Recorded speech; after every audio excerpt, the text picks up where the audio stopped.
my first guest in the studio with me right now. Her name is Ayama, and she grew up on the sounds of African drumming and reggae music in the seaside town of Brighton. Immersed in the festival culture, Ayama picked up the piano at age 13, not physically, so started playing the piano and began writing songs. And at the age of 19, she moved to London and developed her love for neo-soul and hip-hop. And now she's here with me now with a huge fan base. She's doing what she was meant to do. Ayama, how are you today? I'm very well, thank you. Thank you for having me. No problem. Thank you for coming down. You've been doing really well. Oh, thank you. That's nice to hear. You have been doing really well. And it obviously sounds like this is something that you've always wanted to do. Yeah, always. Yeah, it was one thing that I was always very, very certain on. And I just knew from a very young age. So and I've always just stuck with that. So yeah. So tell us a little bit more, because like I said, you grew up on the sounds of African drumming, reggae, immersed in the festival scene. So were you at festivals at a really young age? Yeah, hippie upbringing, to be honest. Really? My mum was definitely a bit of a hippie, and she doesn't like when I say that, but that's, 100% the lifestyle that I felt I lived. Yeah, but for me, hippies represent like free-spirited, go with the flow. That's it, you know. And I have my first guest in the studio with me right now, who I'm really excited to be speaking with, because her music found me. It's accompanied my Sundays, my days, as I've lit some incense, gone for long walks in the park and reflected. And her name is Ego Elamay, and she is a British-Nigerian award-winning singer, songwriter and musician. From South London, the critically acclaimed artist has an all-encompassing love of music, which she channels into her own genre, blending R&B, neo-soul and contemporary jazz compositions. She has just dropped the third part of her Field Notes project and is also one of the headliners for next year's Brick Lane Jazz Festival. Ego Elamay has a high level of admiration for people who show their vulnerabilities through music and uses this as a source of inspiration. She says it's so easy to lie to yourself and others. So I really admire people who have the audacity to be truthful. The audacity to be truthful. Ego Elamay. Wow. It's you. Wow. It's you. That was interesting to listen to. That was really nice. Thank you. I mean, I specifically chose that bit where you say you really admire people who have the audacity to be truthful. Yeah. I love that. It's hard. It is. That's why I admire it so much. Yeah. The audacity to tell the truth. Yeah. Imagine. It's pretty hard. On that note, how are you? I'm really, really well. So with music, it's very subjective. And I notice how you kind of use different words to describe your music, because I guess however people receive it is how they're going to receive it. Yeah. For you, though, how would you best describe? If you could say, is it more jazz, R&B, neo-soul, or do you have a completely different term? Well, I think it's all of them. But then I also just kind of leave it up to everyone's individual ear. Because I could call it something and then you could listen and think it's completely different. So I'm just like, whatever people kind of think, that's fine. But yeah, it's like a blend of neo-soul, jazz, R&B. Yeah. And storytelling. Yeah. Because I also read as well that in order for you to write, you are constantly reading. Yeah. I'm a huge fan of collecting books. I need to actually read most of them. Yeah. But what books have you been reading? If we even talk about Field Notes Part 3 in particular, what were the books that informed the tracks on there? There was one in particular, which was called I May Be Wrong. Oh. And it's by this, he was a Swedish business executive, and then he became a forest monk for 17 years. I love that this started as a New Year's resolution. I bet you there's so many people at home kicking themselves like, imagine if I actually done that thing that I wanted to do years ago. I might be sat on BBC Radio London chatting about it. Exactly. I love it. What about you, Joshua? Give us some insight on your creative career so far. So I started at the age of 8 within the West End as young Simba in the UK and Ireland tour of Lion King.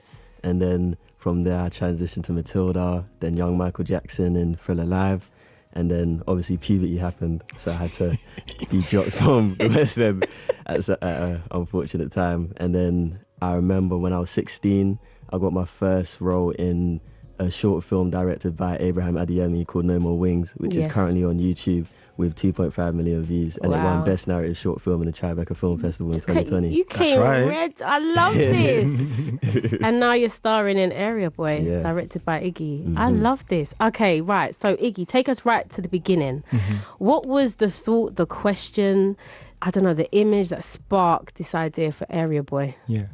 I think the first thing for me was that I wanted to make a film that felt quite British, but at the same time, it wasn't sort of filled with the normal sort of tropes of what a stereotypical film is like, and like that's made in London or made sort of in the UK.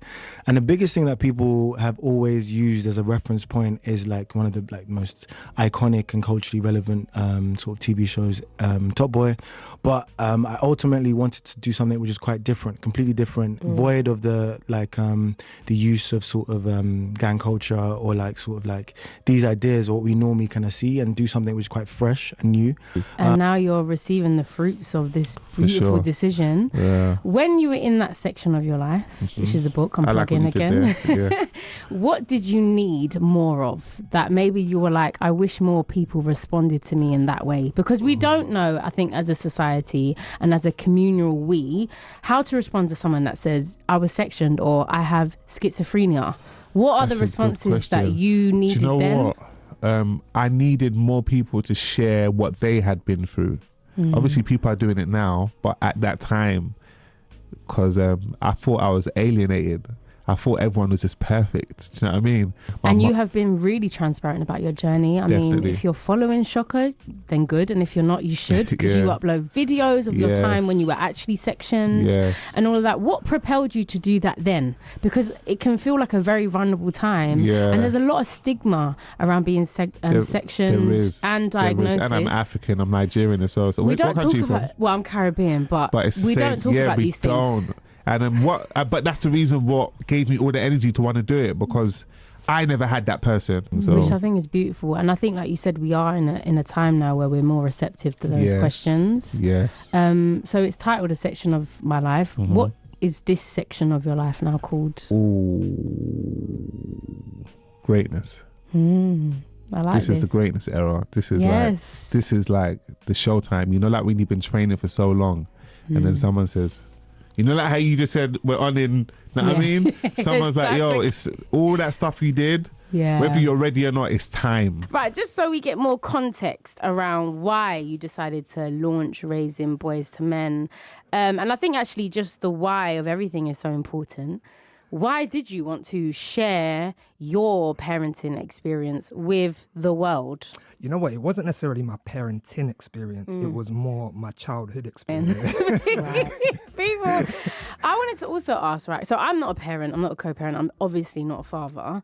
However, I've learned so much from your platform anyway, Thank that you. I'm just even like, wow, I love this. But even what you said earlier, just about understanding almost parenthood through your child's eyes. And when you are a child, because we're all children, we all have experiences of guardians or parents. And we can forget, especially when we're children, that our parents have lives. Things are going on around them that might actually impact the way that they are. And we're human. We are human, especially if you're doing this for the first time. There's no handbook on how you do it right. Nothing.